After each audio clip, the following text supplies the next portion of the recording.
Dunamis AG Church presents Divine Touch.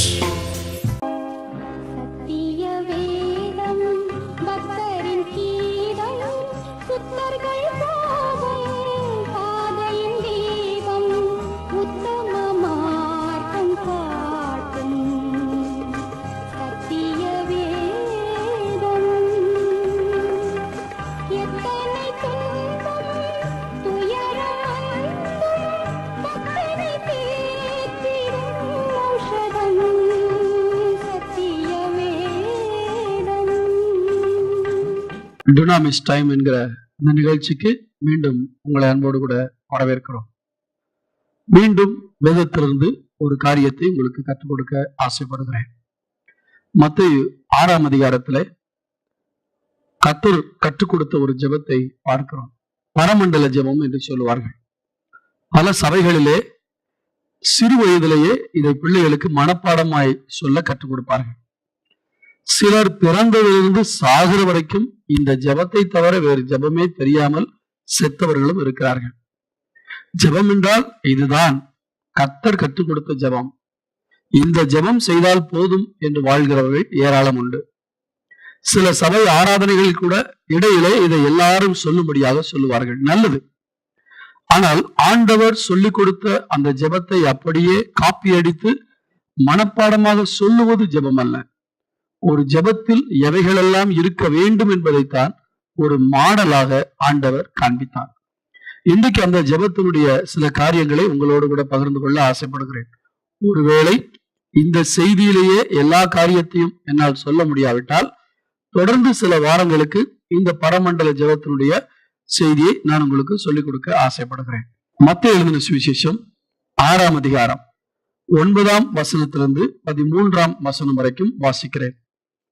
நீங்கள் ஜெபம் பண்ண வேண்டிய விதமாவது, பரமண்டலங்களில் இருக்கிற எங்கள் பிதாவே, உம்முடைய நாமம் பரிசுத்தப்படுவதாக, உம்முடைய ராஜ்யம் வருவதாக, உம்முடைய சித்தம் பரமண்டலத்திலே செய்யப்படுகிறது போல பூமியிலையும் செய்யப்படுவதாக. எங்களுக்கு வேண்டிய ஆகாரத்தை இன்று எங்களுக்கு தாரும். எங்கள் கடனாளிகளுக்கு நாங்கள் மன்னிக்கிறது போல எங்கள் கடன்களை எங்களுக்கு மன்னியும். எங்களை சோதனைக்கு உட்பட பண்ணாமல் தீமையினின்று எங்களை ரட்சித்துக் கொள்ளும். ராஜ்யமும் வல்லமையும் மகிமையும் என்றென்றைக்கும் உம்முடையவைகளே, ஆமேன் என்பதே.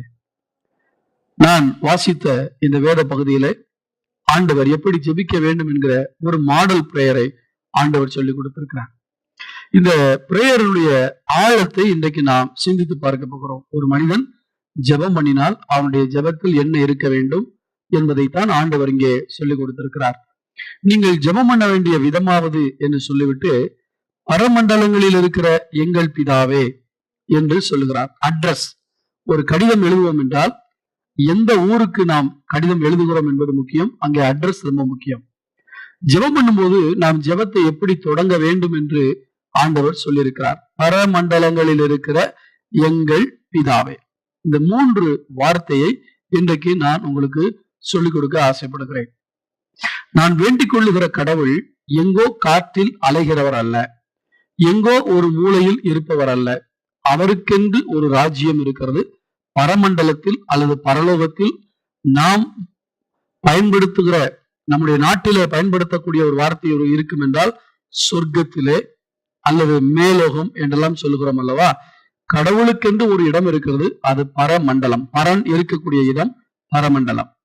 அப்ப ஆண்டவர் வசிக்கிற இடத்தை சொல்லி பரமண்டலங்களில் இருக்கிற எங்கள் பிதாவே என்று ஆண்டவர் அழைக்க சொல்லியிருக்கிறார். நம்முடைய ஆண்டவருக்கு அட்ரஸ் இருக்கு. நம்முடைய ஆண்டவருக்கு ஒரு தேசம் இருக்கிறது. நம்முடைய ஆண்டவருக்கு ஒரு வீடு இருக்கிறது. இந்த பூமியில மனிதன் கட்டின கோவில்களிலே அவர் வாசம் பண்ணுகிற தெய்வம் அல்ல. வானத்தையும் பூமியையும் உண்டாக்கினவர் அவர். வேதம் சொல்லுகிறது, வானம் எனக்கு சிங்காசனம், பூமி என்னுடைய பாதபடி. அப்படி இருக்கும் பொழுது எனக்கு எப்பேற்பட்ட பெரிய கோவிலை கட்டுவீர்கள் என்று ஆண்டவர் கேட்டார். அப்ப அவ்வளவு பிரம்மாண்டமான தெய்வமா, அவ்வளவு பெரிய உருவம் உள்ளவரா அல்ல. அவருடைய அர்த்தம் என்னவென்றால், நீங்கள் நினைத்து பார்க்க முடியாத அளவிற்கு நான் பெரிய தெய்வம், எனக்கு நீங்க கோவில் கட்ட முடியுமா என்றெல்லாம் ஆண்டவர் கேட்கிறார்.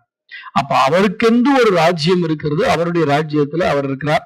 அவரை நோக்கித்தான் நீங்கள் ஜெபிக்க வேண்டும். ஏன் இப்படி சொல்கிறேன் என்றால், இன்றைக்கு நாம் நம்பிக்கையை பல விதங்களிலே பல இடங்களிலே வைத்திருக்கிறோம். மனிதர்களிடத்திலே நம்பிக்கை வைத்திருக்கிறோம், செத்து போனவர்கள் மேல் நம்பிக்கை வைத்திருக்கிறோம். சில நேரத்துல நான் பார்த்திருக்கேன், செத்து போன தன்னுடைய தாய் தகப்பனுடைய போட்டோவுக்கு முன்பாக நின்று கொண்டு தங்களுடைய வேண்டுதல்களை அவர்கள் சொல்லுகிறதை நான் பார்த்திருக்கிறேன். அல்லது கல்லறையிலே போய் அவர்கள் தங்களுடைய வேண்டுதலை செய்கிறதை பார்த்திருக்கிறேன். அவர்களை புதைத்த சுடுகாட்டிலே போய் அவர்கள், அந்த இடுகாட்டிலே போய் அவர்கள் தங்களுடைய பெற்றோரிடத்துல பேசுவதை பார்த்திருக்கிறேன். அவர்களிடத்துல பேச முடியாது, அவர்களை புதைத்த இடத்தில் அவர்கள் இருப்பதாக நினைத்து கொண்டு பேசுகிறார்கள். சிலர் கண்களை மூடி, எங்கேயாவது கடவுள்னு ஒருத்தர் இருந்தா என்னுடைய பிரார்த்தனையை கேளுங்க என்றெல்லாம் சொல்லுகிறார்கள். இல்லாட்டால் வானத்துக்கு நேர கண்ணை உயர்த்தி கடவுளே என்று சொல்லுகிறார்கள். அப்படி என்றால் கடவுள் அட்ரஸ் இல்லாதவரா? இல்லை, அவருக்கென்று ஒரு இடம் இருக்கிறது, அதுதான் பரலோகம். அந்த பரலோகத்தில் இருக்கிற தேவனிடத்தில் தான் நீ ஜெபம் பண்ண வேண்டுமே தவிர, உனக்கு மற்றவர்கள் கற்றுக் கொடுத்திருக்கிற பல நம்பிக்கை இருக்கலாம், அங்கே நீ ஜெபம் பண்ணினால் உனக்கு பதில் கிடைக்காது. எனவே பரலோகத்தில் இருக்கிற தெய்வம் யார்? அவர்தான் யெகோவா என்று அழைக்கக்கூடிய தெய்வம். அவர்தான் இந்த பூமியிலே இயேசு என்கிற பெயரிலே வந்தார். இன்றைக்கு அவரை ஏற்றுக்கொண்டவர்களுக்குள்ளே அவர்தான் பரிசுத்த ஆவியானவராக இருக்கிறார். நாங்கள் வெளியிட்டிருக்கிற மேலான அன்பு 2ஆம் பாகத்திலே, யெகோவா தேவனே, இயேசுவாய் வந்தவரே, ஆவியாய் எனக்குள்ளே வாசம் செய்பவரே என்கிற பாடல் அதிலே இடம்பெற்றிருக்கிறது. வேண்டுமானால் நீங்கள் எங்களுக்கு எழுதுங்கள், அந்த சீடியை நாங்கள் உங்களுக்கு அனுப்பி தருகிறோம். அதை குறித்த காரியங்களை பின்பு நான் உங்களுக்கு சொல்லுகிறேன். அப்ப பரலோகத்தில் இருக்கிற ஒரு தெய்வம், அவரிடத்தில் நான் விண்ணப்பம் பண்ணினால் எனக்கு பதில் வரும். ஏனென்றால் உயிருள்ள ஒரே தெய்வம் அவர்தான் பரலோகத்தில் இருக்கிறவர். நீங்கள் புரிந்து கொள்வதற்காக சில காரியங்களை வேதத்திலிருந்து நான் சொல்லிக் கொடுக்கிறேன். ஏசாயா தீர்க்கதரிசன புத்தகம் 45ஆம் அதிகாரம் 5ஆம் வசனத்தில், நானே கர்த்தர், வேறொருவர் இல்லை, என்னை தவிர தேவன் இல்லை. 6ஆம் வசனத்துல, என்னை தவிர ஒருவரும் இல்லை என்று சூரியன் உதைக்கிற திசையிலும் அது அஸ்தமிக்கிற திசையிலும் அறியப்படும்படிக்கு நீ என்னை அறியாதிருந்தும் நான் உனக்கு இடைக்கட்டு கட்டினேன், நானே கர்த்தர், வேறொருவர் இல்லை என்றார். ஆம், நம்மை படைத்த தெய்வம் பரலோகத்தில் இருக்கிறார். அந்த தெய்வத்துக்கு பழைய ஏற்பாட்டிலே யெகோவா என்று சொல்வார்கள், ஆண்டவர் தேவன் என்றெல்லாம் சொல்வார்கள். அந்த தேவனிடத்தில் நீங்கள் ஜெபத்தை ஏறெடுக்கும் போது மட்டும்தான் தெய்வம் உங்களுக்கு பதில் கொடுப்பார். இன்னும் ஒரு வசனத்தை வாசிக்கிறேன். ஏசாயா 45:14 வசனத்துல பின்பகுதியிலே, உன்னுடனே மாத்திரம் தேவன் இருக்கிறார் என்றும் அவரை அல்லாமல் வேறு தேவன் இல்லை என்றும் சொல்லி உன்னை பணிந்து கொண்டு உன்னை நோக்கி விண்ணப்பம் பண்ணுவார்கள் என்று கர்த்தர் சொல்லுகிறார் என்று சொல்லுகிறார். அதே அதிகாரத்தில் 18ஆம் வசனம், வானங்களை சிருஷ்டித்து பூமியையும் வெறுமையாயிருக்க சிருஷ்டியாமல் அதை குடியிருப்புக்காக செய்து படைத்து அதை உருவேற்படுத்தின தேவனாகிய கர்த்தர் சொல்லுகிறதாவது, நானே கர்த்தர், வேறு ஒருவரும் இல்லை. வானங்களை சிருஷ்டித்தார். பூமியை எதற்காக படைத்தார் என்றால் மனிதன் குடியிருப்பதற்காக. இன்றைக்கு குடியிருக்கிறதுக்கு செவ்வாய் கிரகத்துல முடியுமா, சந்திரன்ல முடியுமா, வியாழன்ல முடியுமான்னு இருக்கிற கிரகத்தை எல்லாம் ஆராய்வதற்கு மனிதன் முயற்சி எடுக்கிறார். ஆனால் கோடிக்கணக்கில் செலவழித்தும் கண்டுபிடிக்க முடியாததை, இந்த என் கையிலே நான் வாங்கின ஒரு 1500 ரூபாய்க்கு வாங்கின இந்த பைபிளை படிச்சுட்டு சொல்றேன், இந்த பூமியை தவிர வேறு எங்குமே மனிதன் நிரந்தரமாக வாழ்வதற்கு இடமில்லை. ஒன்று மனிதனுக்காக படைக்கப்பட்ட பூமியிலே மனிதன் வாழ வேண்டும், இல்லாவிட்டால் அவன் மரித்து இயேசுவை ஏற்றுக்கொண்டு அவன் பரிசுத்தவானாக மாறியிருப்பார் என்றால் பரலோகத்தில் வாழ வேண்டும். அதுவும் இல்லை என்றால் பாவியாய் வாழ்கிறவன் நரகத்தில் வாழ வேண்டும். இந்த 3 இடத்தை தவிர வேறு இடம் கிடையாது. அசுத்த ஆவிகள் இன்றைக்கு வான மண்டலத்துல உலாவிக் கொண்டிருக்கின்றன. எனவே மனிதன் வாழ்வதற்கு உகந்த இடம், உகந்த சீதோஷண நிலை, இவைகள் எல்லாம் இந்த பூமியில் தான் இருக்கிறது. அதற்குத்தான் கடவுள் படைத்திருக்கிறார். சரி, நான் விஞ்ஞானத்துக்குள்ளே போக விரும்பவில்லை, ஆராய்ச்சியிலும் போக விரும்பவில்லை. கடவுளை பற்றிய காரியங்களை மட்டும் நான் உங்களுக்கு சொல்லிக் கொடுக்கிறேன். அவர் வானங்களை சிருஷ்டித்தவர், பூமியை வெறுமையாய் படைக்காமல் அதை குடியிருப்புக்காக படைத்தார் என்று சொல்லப்பட்டிருக்கிறது. 21 அதாவது ஏசாயா 45 21 பின்பகுதியை வாசிக்கிறேன். கர்த்தராகிய நான் அல்லவா, நீதிபரரும் இரட்சகருமாகிய என்னை அல்லாமல் வேறே தேவன் இல்லை, என்னை தவிர வேறு ஒருவரும் இல்லை. 22 பூமி எங்கும், அதாவது பூமியின் எல்லையெங்கும் உள்ளவர்களே, என்னை நோக்கி பாருங்கள், அப்பொழுது ரட்சிக்கப்படுவீர்கள். நானே தேவன், வேறு ஒருவரும் இல்லை. 46 9 முந்தி பூர்வ காலத்தில் நடந்தவைகளை நினையுங்கள். நானே தேவன், வேறு ஒருவரும் இல்லை. நானே தேவன், எனக்கு சமானம் இல்லை. அதாவது எனக்கு சமமானவர்கள் யாரும் இல்லை என்று ஆண்டவர் சொல்கிறார்.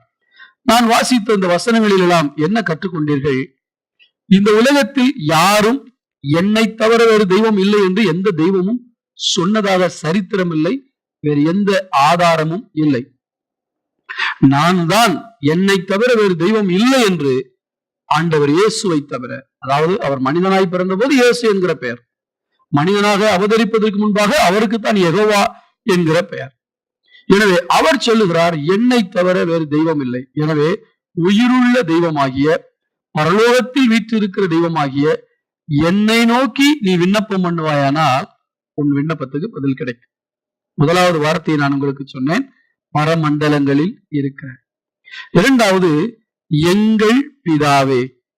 அதாவது ஒரு கடிதம் எழுதும் போது நான் யாருக்காவது கடிதம் எழுதுவேனேயானால் அதிலே அவர்களுக்கு நான் முதலாவது எழுதும் பொழுது அன்புள்ள அம்மாவிற்கு, அல்லது அன்புள்ள அண்ணன் அவர்களுக்கு, அன்புள்ள மாமா அவர்களுக்கு என்று என்னுடைய உறவை சொல்லித்தான் அதிலே எழுதுவேன். உறவு இல்லாத ஒருவருக்கு நான் கடிதம் எழுதினால் ரெஸ்பெக்டட் சார், மரியாதைக்குரிய அல்லது மதிப்புக்குரிய மேலாளர் அவர்களுக்கு, மதிப்புக்குரிய முதலாளி அவர்களுக்கு என்றுதான் நான் எழுத முடியும். ஆனால் ஆண்டவர் பரலோகத்தில் இருக்கிற தெய்வத்தை நோக்கி நீ வேண்டும் பொழுது நீ எப்படி கூப்பிட வேண்டும்? கடவுளே, ஆண்டவரே என்று கூப்பிடாமல் பிதாவே என்று நீ கூப்பிட வேண்டும் என்று சொல்கிறார். ஆம், கடவுளுக்கும் எனக்கும் ஒரு உறவு இருக்க வேண்டும். கடவுள் எங்கோ காணாத இடத்தில் இருக்கிறார், நான் தனியாக இருக்கிறேன், ஏதோ என் தலையெழுத்து நான் வாழ்ந்து கொண்டிருக்கிறேன். கடவுள் என்று ஒருவர் இருப்பாரானால் கண் திறந்து பார்க்கட்டும் என்று ஆகாயத்தில் சிலம்பம் அடிப்பது போல வேண்டுதல் செய்வதல்ல. கிறிஸ்தவத்தில் இருக்கிற மிகப்பெரிய நம்பிக்கை என்ன தெரியுமா? நாங்கள் ஆராதிக்கிற தெய்வம் அவருடைய ராஜ்யத்தில் இருக்கிறார். அந்த ராஜ்யத்துக்கு பேர் பரலோக ராஜ்யம். அந்த தெய்வத்தை நாங்கள் கடவுளே என்று கூப்பிடக்கூடிய நிலைமையில் அல்ல. ஏனென்றால் கடவுள் பக்தன் என்கிற உறவு அல்ல, இங்கே பிதா குமாரன் அல்லது பிள்ளைகள் என்கிற நிலையில வைத்திருக்கிறார். எனவேதான் ஒரு கடிதம் எழுதும்போது அன்புள்ள அம்மா அவர்களுக்கு என்று சொல்லும்போது உறவு வேண்டுமே. பரலோகத்தில் இருக்கிற கடவுளே என்று சொல்லாமல் பரலோகத்தில் இருக்கிற எங்கள் பிதாவே என்று அழைக்க சொல்கிறார். இது பழைய ஏற்பாட்டிலே வாழ்ந்த, அல்லது இயேசு கிறிஸ்து பிறந்த போது இந்த பூமியில் அன்றைக்கு வாழ்ந்து கொண்டிருந்த யூதர்களுக்கு கூட சற்று வியப்பாக இருந்திருக்கும். ஏனென்றால் அதுவரை அவர்கள் தேவனை பிதாவே என்று அழைத்தது கிடையாது. ஆபிரகாமைத்தான் தங்கள் முற்பிதாவாக நினைத்து, ஆபிரகாம், ஈசாக்கு, யாக்கோபு போன்றவர்களை முற்பிதாக்களாக நினைத்து அவர்களைத்தான் எங்களுடைய முற்பிதாக்கள் என்று சொன்னார்கள். மோசையும் உங்கள் பிதாக்கள் என்றுதான் சொன்னார். அடுத்து வந்த தீர்க்கதரிசிகள் உங்கள் பிதாக்கள் என்று சொன்னார். இயேசு கூட உங்கள் பிதாக்கள் என்று முற்பிதாக்களை சொன்னார். அவருடைய சந்ததியினுடைய தாத்தா பாட்டன் இவர்களை எல்லாம் சொன்னார். ஆனா கடவுளை யாரும் அது வரைக்கும் அப்பான்னு கூப்பிட்டது கிடையாது, பிதாவேன்னு கூப்பிட்டது கிடையாது. இயேசு வந்துதான் அந்த வாசலை திறந்து கொடுக்கிறார். நீ அந்நியன் போல் கூப்பிட வேண்டாம், அவர் உன்னுடைய பிதா. பரலோகத்தில் இருக்கிற அந்த பிதாவை நீ கூப்பிடும் பொழுது அவர் உனக்கு இறங்குவார். தகப்பன் தன் பிள்ளைக்கு இறங்குகிறது போல கர்த்தர் தமக்கு பயந்தவர்களுக்கு இறங்குகிறார் என்று வேதம் சொல்லுகிறது. எனக்கு அன்பான கர்த்தருடைய பிள்ளைகளே, நான் இந்த பரமண்டல ஜெபத்தை முழுவதுமாக இந்த செய்தியை உங்களுக்கு விளக்க முடியாது. முதலாவது, கடவுள் இருக்கிறார், பரலோகத்தில் இருக்கிறார். பரலோகத்தின் தேவனை நோக்கி நீங்கள் விண்ணப்பம் பண்ணினால் கிடைக்கும். இரண்டாவது, வெளியே பாருங்கள், வீட்டுக்கு வெளியே பிச்சை எடுக்க வருகிறவன், அம்மா தாயே பசிக்குது ஏதாவது கொடுங்கம்மா அப்படின்னு கேட்பான். எங்க ஊர்ல எல்லாம் என்ன சொல்லுவாங்க, அடுப்படியில இருப்பாங்க, எந்த பிச்சைக்காரன் வந்திருக்கா யாருன்னு கூட தெரியாது, இப்பதான் வச்சுக்கிட்டு இருக்க, அடுத்த வீட்டை பார்ப்பா அப்படின்னு சொல்லுவாங்க. இல்லாட்டி கொஞ்சம் பொறு, அவசரப்படாத, ஏதாவது எடுத்து வரேன்னு பழையது ஏதாவது கொண்டு வந்து கொடுப்பாங்க. சில மனிதாபிமானம் உள்ளவர்கள் தாங்கள் சாப்பிடுகிற சாப்பாடையே கொடுப்பாங்க. கேட்டீங்களா? இப்ப இந்த பிச்சைக்காரன் வெளியே நின்று கூப்பிடுவான், அம்மா என்றுதான் கூப்பிடுவான். அதற்காக அவன் அந்த தாய்க்கு பிள்ளையாகி விட முடியாது. அவன் கூப்பிடுகிற வார்த்தை அம்மா என்று இருந்தாலும் உண்மையிலே அவனுக்கு அவள் அம்மா அல்ல. அந்த வயதை குறிப்பிடுகிறபடியால் அம்மா என்று கூப்பிடலாம். ஆனால் அதே சமயத்தில் இந்த குடும்பத்தில் பெற்ற பிள்ளை ஒன்று பள்ளிக்கூடத்துக்கு போய்விட்டு சாயந்தரத்துல வரும் பொழுது அம்மா பசிக்குதுன்னு சொல்லும் பொழுது, வாடா கண்ணு போய் கையால கழுவிட்டு வா, குளிச்சுட்டு வா, உனக்கு சாப்பாடு போடுறேன்னு அந்த பிள்ளையை கவனிப்போம். அந்த பிள்ளைய டைனிங் டேபிள்ல உட்கார வச்சோ, இல்ல பெஞ்சில உட்கார வச்சோ, அல்லது பாயில கூட உட்கார வச்சோ, சின்ன பிள்ளையா இருந்தா மடியில உட்கார வச்சோ ஊட்டி விடுவோம். ஏன் தெரியுமா? உறவு இல்லாதவன் அம்மா என்று அழைத்தாலும் வெளியே தான் நின்று கொண்டிருக்கிறான். அவன் அடுத்த வேளை சாப்பாட்டுக்கு இங்கே இருக்க முடியாது, வெளியே போய்விட வேண்டும். ஆனால் பெத்த பிள்ளை எந்த நேரத்திலும் 3 நேரமும் வீட்டில் தான் சாப்பிட வேண்டும். அம்மா தன் கையால் கொடுக்கிறார்.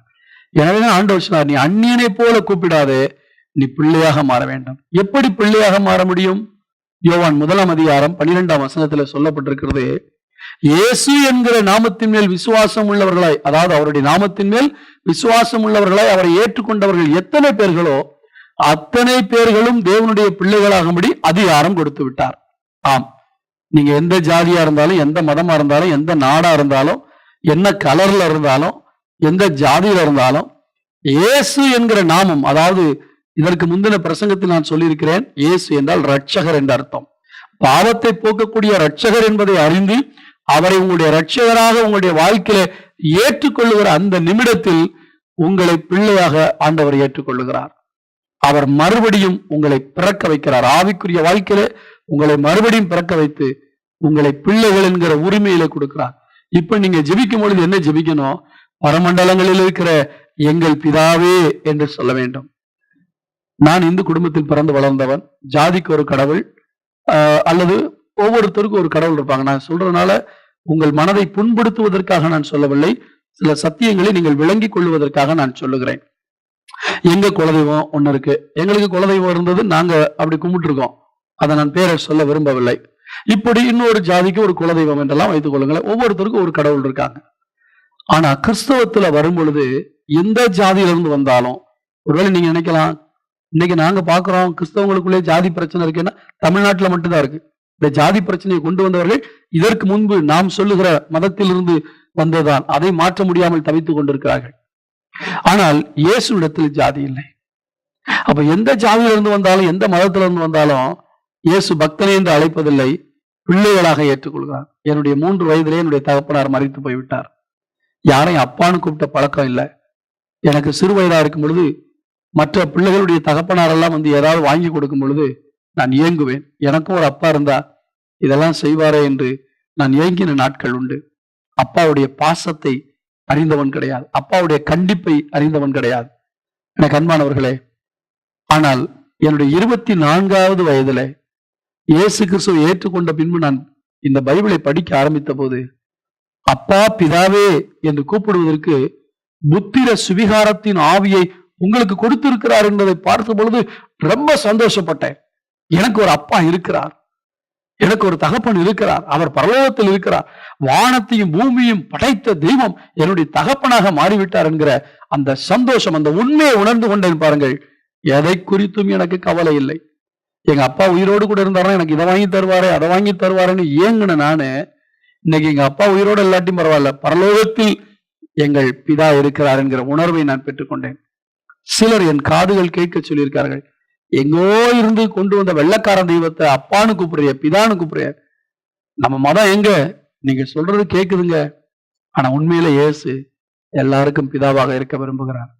அதுதான் உண்மை, அதுதான் சத்தியம். நீங்கள் பைபிளை படிப்பீர்கள் என்றால் புரிந்து கொள்வீர்கள். இந்த புரிந்து கொள்வதற்காகவாவது ஒரு பைபிளை வாங்கி நீங்கள் வாசித்து பாருங்கள். இது மத புத்தகம் அல்ல, மந்திர புத்தகம் அல்ல, ஜாதக புத்தகம் அல்ல, தேவனுடைய வார்த்தை. இந்த வார்த்தையை படிக்கும் பொழுதுதான் நீங்கள் புரிந்து கொள்வீர்கள். அன்றிலிருந்து நான் இயேசுவிடத்தில் ஜெபிக்கும் பொழுதெல்லாம் பிதாவே அப்பா என்றுதான் நான் கூப்பிடுகிறேன். ஒரு குறையில்லாமல் இந்த 30 ஆண்டுகளாக அவர் என்னை நடத்தி கொண்டிருக்கிறார். ஆம், 24 வயதில் இயேசுவை ஏற்றுக்கொண்டேன். இன்றைக்கு எனக்கு 54 வயதாகிறது. ஒரு குறை இல்லாமல் அற்புதமாய் நடத்துகிறார். ஏனென்றால் ஜெபிக்கும் பொழுது என்னுடைய தகப்பனிடத்தில் கேட்கிறேன், ஒரு உறவோடு கூட ஜெபிக்க வேண்டும். அது மட்டுமல்ல, உலகத்தில் இருக்கிற எல்லாருக்கும் அவர் தகப்பனா இருக்கிறபடினால் ஜாதி வேற்றுமை இல்லாமல், சில இடங்களில் சில கோயில்களுக்குள்ளே குறிப்பிட்ட ஜாதி தான் போக முடியும், சில ஜாதிகள் போக முடியாது. ஏனென்றால் அவர்களுக்கு அவர் தெய்வம் அல்ல என்கிற நிலைப்பாட்டை வைத்திருக்கிறார்கள். ஆனால் கிறிஸ்தவத்துல என் பிதாவே என்று இயேசு சொல்லிக் கொடுக்கவில்லை. எல்லாரும் அவருடைய பிள்ளைகள், எந்த பாகுபாடு இல்லாமல் என்பதற்காகத்தான் எங்கள் பிதாவே என்று சொல்லிக் கொடுத்தார். இதை பார்த்து கொண்டிருக்கிற கிறிஸ்தவ சகோதரனே, நீ இன்னும் ஜாதி கட்டில் இருக்க வேண்டாம். வாலிபனே, உன்னுடைய திருமணத்துக்கு உன் ஜாதியில பெண் பார்க்க வேண்டும் என்று ஆசைப்படாதே. இது புறஜாதி மக்கள் மத்தியிலே கிறிஸ்தவத்தின் மேல் விழுந்த ஒரு கரையாக இருக்கிறது. நீ ஏன் அந்த கரையை போக்கக்கூடாது? இன்றைக்கும் கிறிஸ்தவர்கள் ஜாதி பார்க்கிறார்களே, ஏன் நாம் இந்த ஜாதி அந்த ஜாதி உயர்ந்த ஜாதி என்று. ஆனால் வேதம் ஜாதியை சொல்லவில்லை. நீ ஜெபிக்கிற அதே இயேசுவிடத்தில் தான் நீ யாரை தாழ்ந்தவன் என்று சொல்லுகிறாயோ அவனும் ஜெபிக்கிறான். அவனும் அப்பா என்றுதான் சொல்லுகிறான், நீயும் அப்பா என்றுதான் சொல்லுகிறாய். அப்ப ரெண்டு பேருக்கும் ஒரே தகப்பன் என்றால், ஒரே ரத்தத்தால் கழுவப்பட்டால் நம்மிடத்தில் ஏன் வேற்றுமைகள்? சில ஜாதி சொல்ல மாட்டாங்க, அவங்க அந்த சர்ச்சு, நாங்க இந்த சர்ச்சு, நாங்க பரிசுத்தமான சர்ச்சு, இது இந்த சர்ச்சுமாங்க. நோ, இயேசுனுடைய ரத்தத்தால் கழுவப்பட்ட ஒவ்வொருவரும் அவருடைய பிள்ளைகள். அந்த கழுவப்பட்ட பிள்ளைகளாக அந்த உறவோடு கூட ஜெபிக்கும் பொழுது ஜெபம் கேட்கப்படும். ஏனென்றால் நான் பிச்சைக்காரனை போல வந்து தேவனிடத்துல கேட்கவில்லை, பிள்ளை என்கிற உரிமையிலே நான் ஆண்டவரிடத்துல வந்து கேட்கிறேன். எனக்கு அன்பான கர்த்தருடைய பிள்ளைகளே, பரமண்டலங்களில் இருக்கிற எங்கள் பிதாவே. ஒரு கடிதத்தை எழுதும் பொழுது நீங்க உள்ள எழுதும் பொழுது அன்புள்ள அப்பாவுக்குன்னு எழுதலாம். ஆனா அட்ரஸ் எழுதும் பொழுது அப்பா பேரை எழுதணும், எங்க இருக்காருன்னு எழுதணும். அப்பதான் அந்த போஸ்ட் போய் சேரும். நான் ஜெபிக்கும் போது ஐயோ கடவுளே அப்படின்னு சொன்னா, எந்த கடவுள்? யார் கடவுள்? ரோட்ல 10 பேர் போயிருக்காங்க, ஹலோ அப்படின்னு சொன்னா 10 பேரும் திரும்பி பார்ப்பாங்க. ஆனா அங்க போய்கிட்டு இருக்க உங்க நண்பன் ஒருவன் ராஜேஷ் என்று வைத்துக் கொள்ளுங்கள், ராஜேஷ் என்று பேரை சொல்லி கூப்பிட்டால் ராஜேஷ் மட்டும்தான் திரும்பி பார்ப்பான். கடவுளே கடவுளே என்று சொன்னது போதும். பரமண்டலங்களில் இருக்கிற பிதாவே என்று சொல்லும்போது பரலோகத்தில் இருக்கிற ஒரே தெய்வம் ஆண்டவராகிய இயேசு கிறிஸ்து. அவர் ஜெபத்தை கேட்கிறவர் என்று வேதம் சொல்லுகிறது. ஜெபத்தை கேட்கிறவரே மாம்சமான யாவரும் உம்மிடத்தில் வருவார்கள் என்று சொல்லப்பட்டிருக்கிறது. எனவே எனக்கு அன்பான கர்த்தருடைய பிள்ளைகளே, பரமண்டலங்களில் இருக்கிற எங்கள் பிதாவே. ஒரு பிள்ளை போய் அப்பாட்ட கேட்கும் போது அப்பா எவ்வளவு உரிமையோட வாங்கி கொடுக்கிறாரோ அதே போலதான் அப்பா செய்றார். நேற்று தினத்துல நான் ஒரு கடைக்கு போயிருந்த பொழுது என்னுடைய மகளும் கூட வந்திருந்தாள். அங்கே ஒரு சாக்லேட்டை பார்த்துட்டு, டாடி இந்த சாக்லேட் நல்லா இருக்கும் அப்படின்னா, வேணா எடுத்துக்க அப்படின்னு. அது ரேட் எவ்வளவுன்னு பாருங்க அப்படின்னு. இல்ல பரவாயில்ல எடுத்துக்கணும். இல்ல இல்ல எவ்வளவு விலைன்னு பாருங்க. நான் சொன்னேன், உனக்கு வேணும்னா எடுத்துக்க, விலையை பத்தி உனக்கு கவலை இல்லை, நீ ஆசைப்படுறியா எடுத்துக்க. அதை எடுத்து பார்த்தா 45 ரூபாய். டாடி இவ்வளவுக்கா வாங்கணும்? நான் சொன்னேன், நீ ஆசைப்படுறீல, அப்பா வாங்கி கொடுக்குறேன் வச்சுக்கன்னு சொன்னேன். யோசித்து பாருங்க, அந்த மகளுக்கு 45 ரூபாய் போட்டு வாங்கணுமே, அப்பா வாங்கி தருவாரான்னு யோசிக்கிறா. ஆனா என் பிள்ளை ஆசைப்பட்டாங்கிறதுக்காக அந்த பிள்ளையினுடைய ஆசைகளை பூர்த்தி செய்ய வேண்டும் என்று நான் வாங்கி கொடுக்கிறேனே. இதே போலதான் பரலோகத்தில் இருக்கிற தகப்பன் அவருடைய பிள்ளைகள் வந்து கேட்கும் பொழுது எவ்வளவு பெரிய காரியம் இருந்தாலும், நமக்கு தான் பெரிய காரியமே தவிர அவருக்கு அது ஒரு பொருட்டல்ல. எதுவா இருந்தாலும் அவர் உங்களுக்கு செய்வார். ஒரு சம்பவத்தை மட்டும் நான் உங்களுக்கு சொல்லுகிறேன். நான் இப்பொழுது சபையிலே போதகராக இருக்கிறேன். எங்களுடைய சபைக்கு கிட்டத்தட்ட ஒரு 300 பேர் பக்கம் வந்து கொண்டிருக்கிறார்கள் என்று வைத்துக் கொள்ளுங்கள். வந்து கொண்டிருக்கிறார்கள். ஏறக்குறைய 275 300 வரைக்கும் ஏறி ஏறி இறங்கி கொண்டிருக்கிறார். ஆனால் ஆரம்ப நாட்களில் எங்களுடைய சபையில 30 பேர் இருக்கும் பொழுது நாங்கள் மிகவும் ஒரு பொருளாதார நெருக்கடியில் வாழ்ந்த நாட்கள். அப்பொழுது எங்களுக்கு 2 பிள்ளைகள், 3வது பிள்ளை பிறக்கவில்லை. நாங்க பைக்ல போகும்பொழுது என்னுடைய மெக்கானிக் சொல்லுவார், பாஸ் ஒரு கார் வாங்கிக்கன்னு சொல்லி. காருக்கு நான் எங்கப்பா போறது, கார் வாங்குற அளவுக்கு என்கிட்ட பணம் இல்லை அப்படின்னு. ஆனால் அவர் சொன்ன பின்பு நான் யோசித்து பார்த்தேன், எனக்கு தான் அப்பா இருக்காரு, நான் ஏன் கேட்க கூடாது என்று சொல்லி வந்து முழங்கால் படியிட்டேன். ஆண்டவரே, என்னுடைய உலக பிரகாரமான தகப்பன் ஒரு கோடீஸ்வரனாக இருந்தால், நான் குடிகாரனாக இருந்தால் கூட எனக்கு ஒரு கார் வேணும்னா வாங்கி கொடுப்பாரு. சர்வ வல்லமையுள்ள தேவனாயிற்றே, நான் உம்முடைய பிள்ளையாயிற்றே, எனக்கு பேக் பெயினா இருக்கு, 2 பிள்ளைகளை கூட்டிட்டு மனைவியை வச்சுட்டு பைக்ல போக முடியல, எனக்கு ஏதாவது ஒரு சின்ன கார், பழைய கார் கொடுத்தா கூட போதும், எனக்கு ஒரு பழைய கார் வாங்கி கொடுங்க ஆண்டவரேன்னு சொன்னேன். அதனால ஒரு ஃபியட் கார் ஆரம்பத்தில் எனக்கு கிடைத்தது 1998ஆம் ஆண்டு என்று நினைக்கிறேன். அந்த நாட்களிலே ஒரு சகோதரன் அந்த காரை வாங்குவதற்குரிய பணத்தை எனக்கு இனாமாக கொடுத்தார். பாருங்கள், நான் சம்பாதிக்கவில்லை, நான் அதுக்காக முயற்சி எடுக்கவில்லை. அந்த காருடைய தொகை மிகவும் சொற்பம் தான். அதை கூட இன்னொருவர் கொடுத்து வாங்கும்படி செய்தார். ஆம், பிள்ளை என்கிற நிலைமையிலிருந்து கூப்பிடும் பொழுது தகப்பன் என்கிற நிலையிலிருந்து அவர் செய்யாமலா இருக்க போகிறார். நீங்கள் இனிமேல் இந்த இயேசுவிடத்துல வந்து ஜெபிக்கும் போது பரமண்டலங்களில் இருக்கிற எங்கள் பிதாவே என்று ஜெபியுங்கள். இல்லாட்டால் பரலோகத்தில் இருக்கிற பிதாவே, சர்வ வல்லமையுள்ள பிதாவே என்றெல்லாம் பிதாவே என்று சொல்லி உரிமையோடு உறவோடு கூப்பிடுங்கள். இதுவரை அந்த உறவுக்குள் நீங்கள் வராமல் இருப்பீர்கள் என்றால் இன்றைக்கு இயேசு உங்களை அழைக்கிறார். உங்கள் பாவங்களுக்காக உயிர் கொடுத்த தெய்வம் உங்கள் பாவத்தை அவரிடத்தில் அறிக்கையிட்டு, இயேசுவே என் பாவத்தை மன்னித்து என்னை உங்களுடைய பிள்ளையா ஏற்றுக்கொள்ளும் என்று கேளுங்கள். இந்த நிமிஷத்தில் உங்கள் பாவத்தை மன்னிப்பார். அவர் உங்களுக்குள் வந்து உங்களுடைய பிதாவாக இருப்பார். நீங்கள் அவருடைய குமாரத்திகளுமாக இருப்பீர்கள். உரிமையோடு கேளுங்கள், உறவோடு கேளுங்கள், வேண்டியதெல்லாம் பெற்றுக்கொள்ளுங்கள். வேண்டுவதற்கும் நினைப்பதற்கும் அதிகமாய் கிரியை செய்கிற தெய்வம் உங்களை ஆசீர்வதிப்பாராக. ஜெபிப்போமா? பரமண்டலங்களில் இருக்கிற எங்கள் பிதாவே, எங்கள் தேவனாகிய கர்த்தாவே, இதோ இந்த செய்தியை கேட்ட நம்முடைய பிள்ளைகளுக்காக நான் ஜெபிக்கிறேன். எங்கோ ஒரு இடத்தில் கடவுள் இருக்கிறார். அவர் என்னை பார்க்கிறாரா? அவர் என்னை நேசிக்கிறாரா? நான் ஏதாவது கேட்டால் எனக்கு கொடுப்பாரா என்று பல விதங்களில் சந்தேகத்தோடு தங்களுடைய பிரார்த்தனைகளை ஏறெடுத்துக் கொண்டிருக்கிற எத்தனை கோடி ஜனங்கள் எங்கள் தேசத்துல உண்டு. இதோ இன்றைக்கு நீர் பேசினீர் ஐயா. பரலோகத்தில் ஒரு தெய்வம் இருக்கிறார். அவரிடத்தில் உறவோடு கூட உறவின் அடிப்படையில கேட்கும் பொழுது ஜெபத்துக்கெல்லாம் பதில் தருவார் என்று சொல்லித்தானே பரமண்டலங்களில் இருக்கிற எங்கள் பிதாவே என்று ஜெபியுங்கள் என்று எங்களுக்கு கற்றுக் கொடுத்திருக்கிறேன். ஆம், நாங்கள் ஆராதிக்கிற தெய்வத்துக்கு ஒரு ராஜ்யம் உண்டு. அது பரலோக ராஜ்யம். அந்த ராஜ்யத்தில் இருக்கிற தெய்வம் எல்லா ஜனங்களையும் கண்ணோக்கி பார்ப்பீராக. இவர்களுக்காகத்தானே நீ மனிதனாய் வந்து இரத்தம் சிந்தி மரித்தீர், 3ஆம் நாள் உயிரோடு கூட எழும்பி இன்றைக்கும் உயிரோடு இருக்கிறீர். யாரெல்லாம் இயேசுவே என்னை உம்முடைய பிள்ளையாய் ஏற்றுக்கொள்ளும் என்று ஜெபிக்கிறார்களோ இந்த நேரத்தில் அவர்களை உம்முடைய பிள்ளையாய் ஏற்றுக்கொள்வீர்களா? ஆண்டவரை தூரத்தில் நின்று உறவு இல்லாமல் அந்நியனை போல வேண்டிக் கொள்ளாமல் பிள்ளையாக இருந்து கேட்கக்கூடிய நிலைக்கு இவர்களை நீர் மாற்றும்படி நாங்கள் ஜெபிக்கிறோம். இவர்கள் உம்மிடத்தில் என்ன விண்ணப்பங்களை ஏறெடுக்கிறார்களோ அதையெல்லாம் செய்வீராக. ஒருவேளை சரீரத்துல வியாதியோடு கூட வேதனையோடு இருக்கலாம். நடக்க முடியவில்லையே, எத்தனை நாட்களுக்கு இந்த படுக்கையில படுத்து கிடப்பது என்று அங்கலாய்த்துக் கொண்டிருக்கிற ஒவ்வொருவர் மேலும் உம்முடைய விடுதலை செய்கிற கரம் இறங்கி அவர்களை ஆசீர்வதிப்பதாக. பொருளாதார நெருக்கடிகள் மாறட்டும். படிக்கிற பிள்ளைகளுக்கு வேண்டிய ஞானத்தை தாரும். பாதியில வீட்டை கட்டி நிறுத்திவிட்டு தொடர்ந்து கட்ட முடியவில்லை என்று அங்கலாய்த்துக் கொண்டிருக்கிறவர்களுக்கு நீர் தகப்பனா இருந்து ஆசீர்வதிக்கும்படியாக நாங்கள் செபிக்கிறோம். வேண்டுவதற்கும் நினைப்பதற்கும் அதிகமான காரியங்களை செய்து இவர்களை ஆசீர்வதிப்பீராக.